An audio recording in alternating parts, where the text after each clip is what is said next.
नमस्कार, मैं हूं सिरांधा और आप देख रहे हैं कुछ तो है। कुछ दिन पहले हमें देश की एक अद्भुत देवभूमि का पता चला। महादेव की उस धरती से एक पवित्र नदी बहती है। नदी की उस तेज धारा के बीच एक ऐसी जगह है जहां पानी की तलहटी से कुछ चमत्कारी शिवलिंग निकलते हैं। चमत्कारी इसलिए क्योंकि किसी शिवलिंग में महादेव की आकृति होती है, किसी में ओम का निशान बना होता है, किसी में शिव का चेहरा दिखता है तो किसी में महाबली हनुमान की शक्ल दिखाई देती है। इस नदी और यहाँ मिलने वाले चमत्कारी शिवलिंग की कथा का जिक्र स्कंद पुराण में भी हुआ है। पुराणों के मुताबिक ऐसे शिवलिंग में साक्षात महादेव का वास होता है। तो चलिए आज उतरते हैं उस नदी में, पानी की गहराई में तलाशते हैं वो शिवलिंग और सुलझाते हैं एक ऐसी पहेली को जो युगों बाद भी एक पहेली है।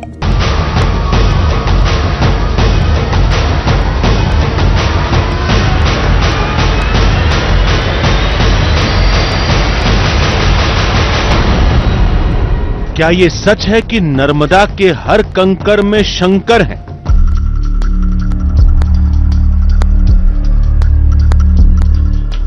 अगर है तो क्या हमें भी वो शिवलिंग मिलेंगे? मिले भी तो क्या हर पत्थर में देवताओं की आकृतियां दिखाई देंगी?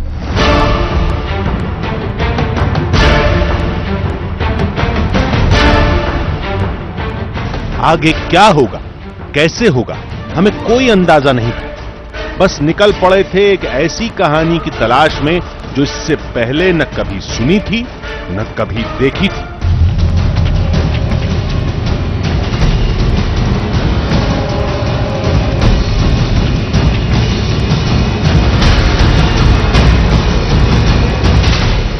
मंजिल थी दिल्ली से करीब 1000 किलोमीटर दूर मध्य प्रदेश का खरगोन। शहर की आबादी के बीच हमें इस बात की कोई जानकारी नहीं थी कि आखिर वो चमत्कारी शिवलिंग मिलते कहां हैं, नदी के किस हिस्से में छिपे हैं। नदी की तलहटी में उतरकर उन पत्थरों को तलाशना आसान काम नहीं था।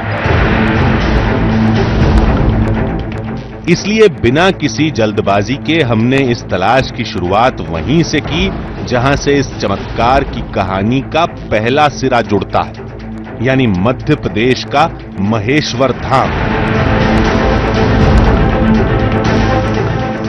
महादेव शिव का धाम, रानी अहिल्या की नगरी और होलकर साम्राज्य की पूर्व राजधानी।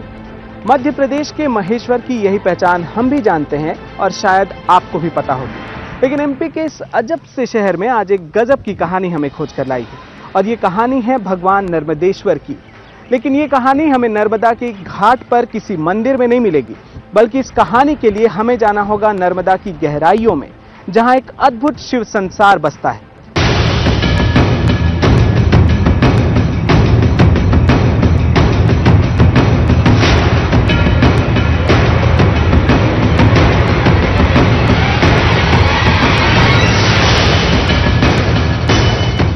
हम महेश्वर धाम ये जानकारी जुटाने पहुंचे थे कि आखिर वो पत्थर नर्मदा के किस हिस्से में मिलते हैं। जहां मिलते हैं वहां पानी की गहराई कितनी होगी?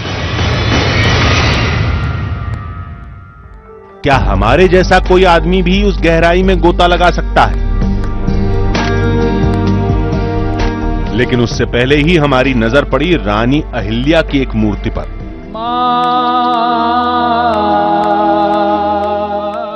जिनके हाथों में एक शिवलिंग था।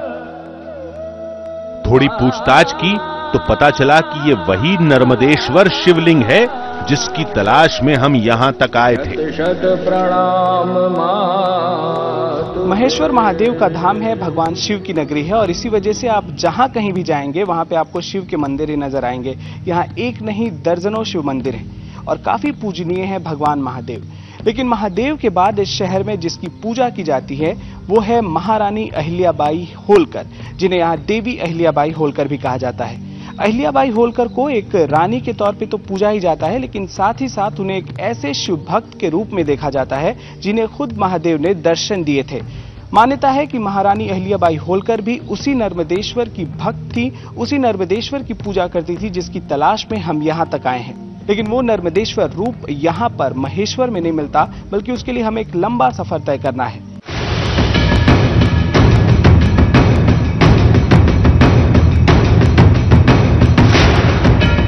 उस लंबे सफर से पहले हम इस चमत्कार के पीछे की कहानी को समझना चाहते थे। मतलब कि महादेव और नर्मदा से जुड़ी वो पौराणिक कथा और नर्मदेश्वर शिवलिंग के पीछे का रहस्य।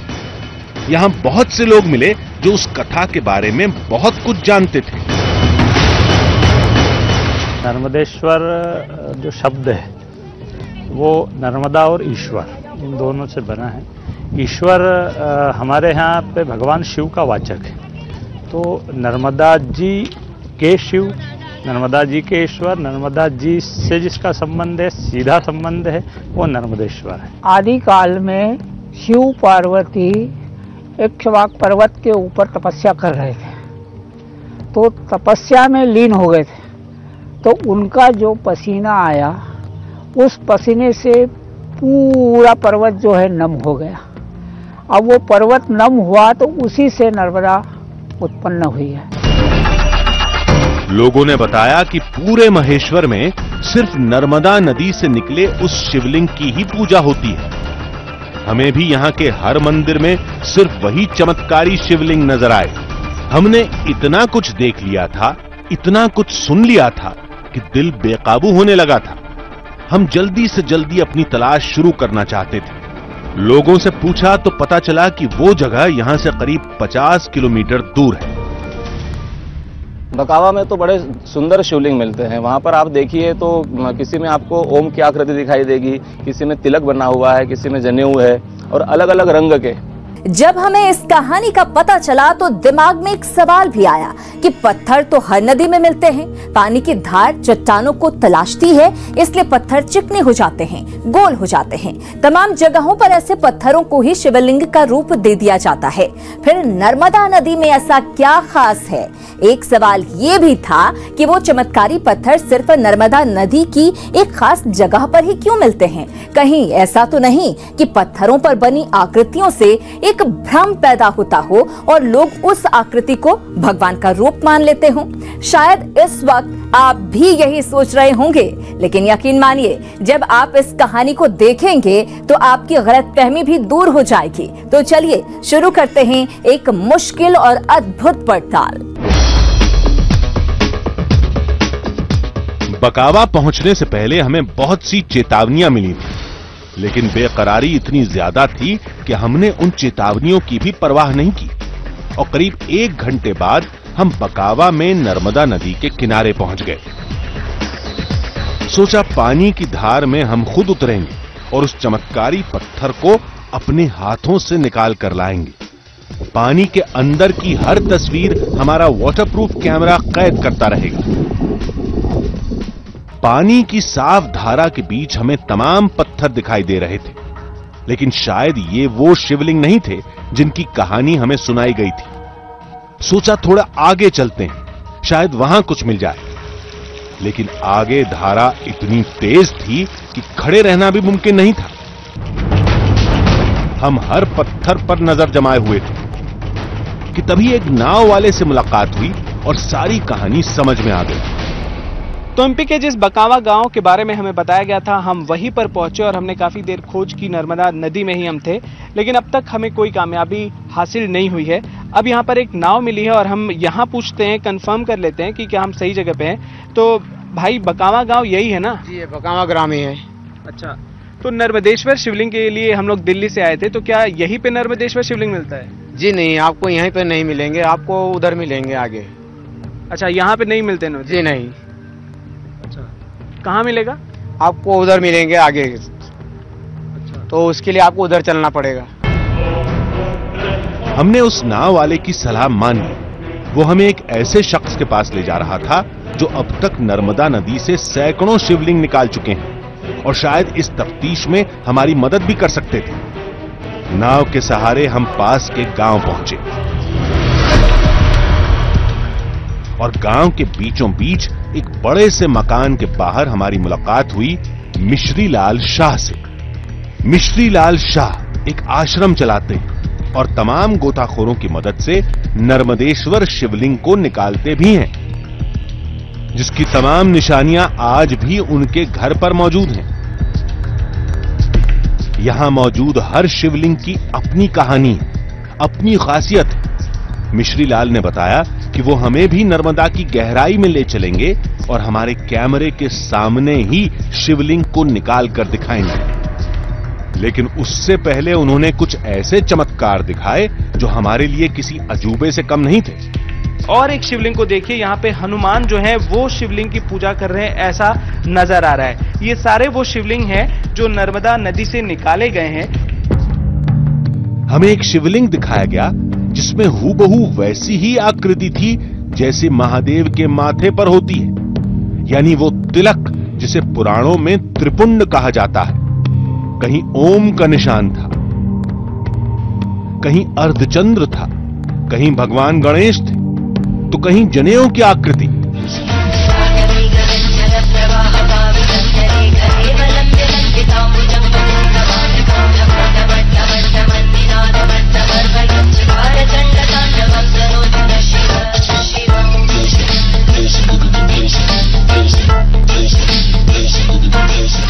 तो सर, अब तक हमें जो कुछ देखना था हमने देख लिया, आपने काफी कुछ दिखा दिया। क्या आप अब हमें वो नर्मदा नदी के पास ले चलेंगे?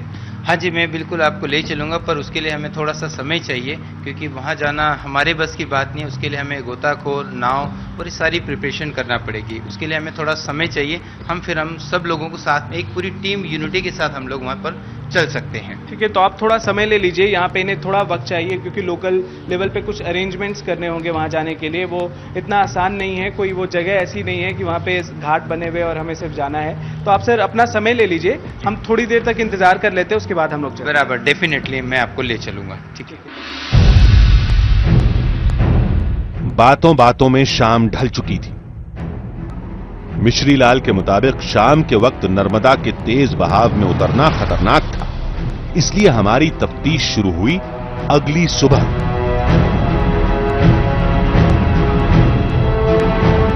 सुबह होते ही मिश्री लाल हमें नर्मदा नदी के किनारे पर ले गए।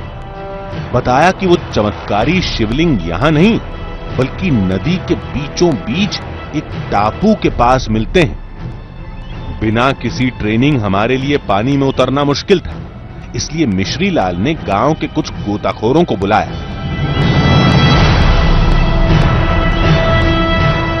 करीब आधे घंटे के इंतजार के बाद वो गोताखोर नर्मदा के किनारे पहुंच गए।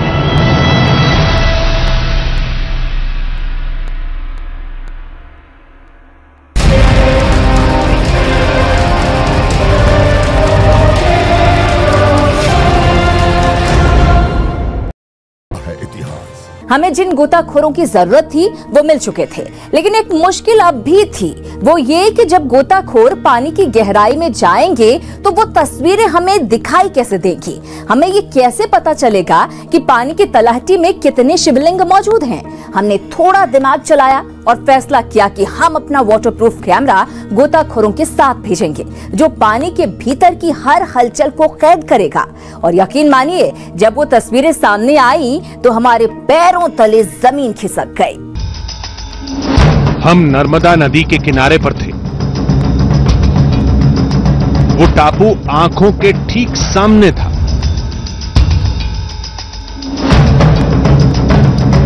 गोताखोर आ चुके थे, हमारे कैमरे पूरी तरह तैयार थे। अब बारी थी नदी के बीचों बीच जाने की।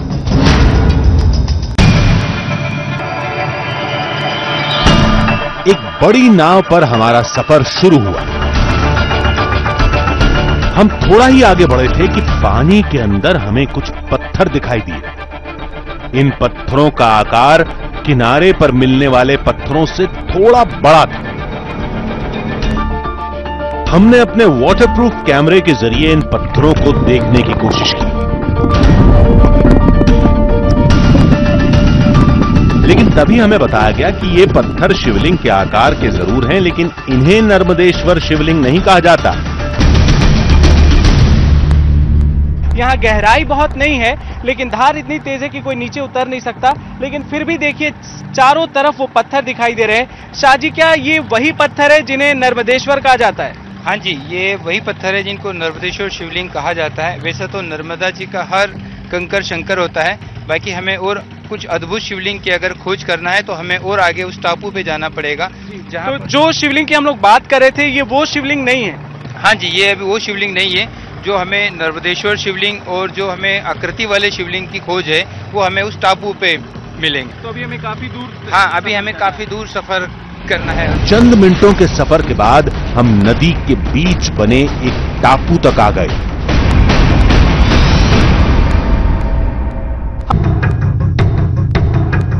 इस टापू पर सिर्फ एक हिस्सा ऐसा था जहां पानी की गहराई थोड़ी कम थी, लेकिन बाकी के हिस्से अब भी सैकड़ों फीट गहरे थे। हमें बताया गया कि ये गोताखोर टापू की इस चट्टान के ऊपर से पानी में छलांग लगाएंगे। शुरुआत में हमें थोड़ा डर भी लगा। दिल में सवाल भी उठा कि किसी इंसान का पानी की गहराई तक जाना खतरनाक भी हो सकता है। हमने गुजारिश भी की थी कि अगर खतरा ज्यादा हो तो हम कोई दूसरी तरकीब भी लगा सकते हैं। हम अपने वाटरप्रूफ कैमरे को पानी के अंदर भेज सकते हैं। लेकिन बताया गया कि गांव के ये गोताखोर कई बरसों से पानी में छलांग लगा रहे हैं।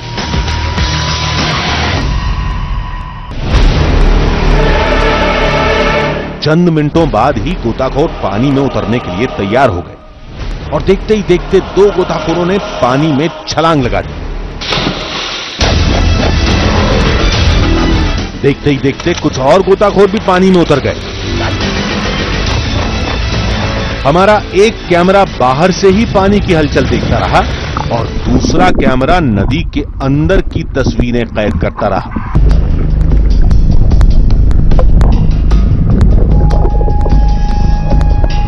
लंबा वक्त बीत चुका था, लेकिन अब तक गोताखोरों के हाथ कुछ नहीं लगा था। नहीं मिला कुछ?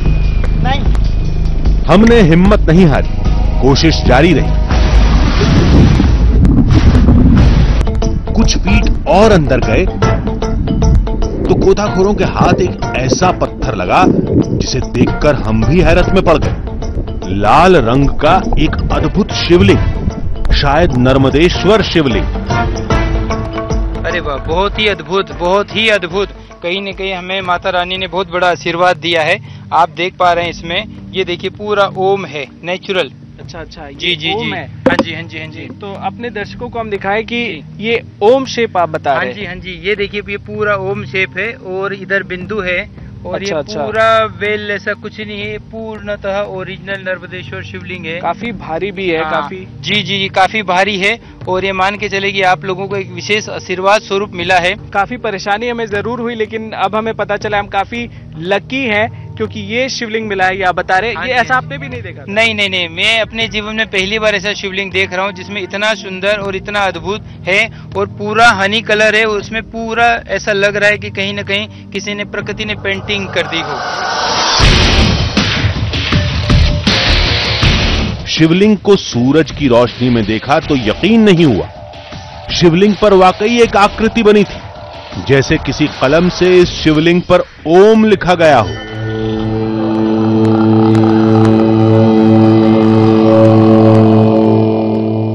पहले तुमने कभी ऐसा देखा है शिवलिंग? ये शिवलिंग जैसा तुम लेकर के आए हो, ऐसा शिवलिंग तुमने देखा है कभी? नहीं देखा, मैंने नहीं देखा आज तक। नर्मदा नदी से निकाले तमाम शिवलिंग हमारे सामने थे, लेकिन उस सवाल का जवाब हमें अब तक नहीं मिला था कि आखिर शिवलिंग पर बनी आकृतियों का मतलब क्या है। क्या वाकई ये महादेव का चमत्कार है या फिर विज्ञान का कोई सिद्धांत भी है जिसे लोग अब तक नहीं समझ पाए। हमने नर्मदा नदी से जुड़ी कुछ जानकारियां जुटाई। पता चला कि शास्त्रों की इस कहानी का जवाब भी शास्त्रों में ही छिपा है। एक विशेषता है हमारे शास्त्र में, जो कि मैं वो भी चूंकि बात बता दूं, पुराणों की बात है। गंगा जी में डाली गई अस्थियां, वो उसके अंदर का जो तत्व है उसको पानी में परिवर्तित कर देता है, गला देता है। लेकिन नर्मदा जी के जल का ये प्रभाव है कि वो अस्थियां पत्थर का रूप ले लेती है। और चूंकि वो जल चूंकि रव करती है इसलिए इसका नाम रेवा यानी टकराती हुई जाती है। तो ये एक आकृति को निर्माण करती, चूंकि इसको वरदान है कि मैं उसके अंदर रहूंगा, तो ये शिवाकार बना देती है। क्योंकि शिव पुत्री है, शिवा है, इसलिए वो शिवाकार बनाती है। मतलब ये कि नर्मदा नदी में पानी का बहाव दूसरी नदियों से काफी अलग है। नदी में मौजूद पानी जमीन की चट्टानों से टकराते हुए जाता है। पानी और चट्टानों के घर्षण का यह सिलसिला युगों से चला आ रहा है और उसी की वजह से यहाँ की चट्टानें गोलाकार रूप ले लेती हैं। धारा जी जो स्थान है नेमावर के पास में, वहाँ पर धाराएं चलती थी, वहाँ पर नेचुरली शिवलिंग बनते थे और उन शिवलिंगों में कहीं की त्रिशूल की आकृति, कहीं त्रिपुंड लगा हुआ, कहीं पर ओम लिखा हुआ, कहीं पर जनेऊ धारण किए हुए ऐसे शिवलिंग नेचुरल बनते थे। हमने नर्मदा नदी से जुड़ी कुछ जानकारियां जुटाई। पता चला कि शास्त्रों की इस कहानी का जवाब भी शास्त्रों में ही छिपा है। रही बात शिवलिंग पर दिखाई देने वाली आकृतियों की, तो इसका जवाब भी पौराणिक चौपाई में छिपा है। जाकी रही भावना जैसी, प्रभु मूरत देखी तिन तैसी। अगले एपिसोड में आपसे फिर मुलाकात होगी एक और ऐसी ही रहस्य और रोमांच भरी कहानी के साथ। तब तक के लिए दीजिए पूरी टीम को इजाजत। नमस्कार।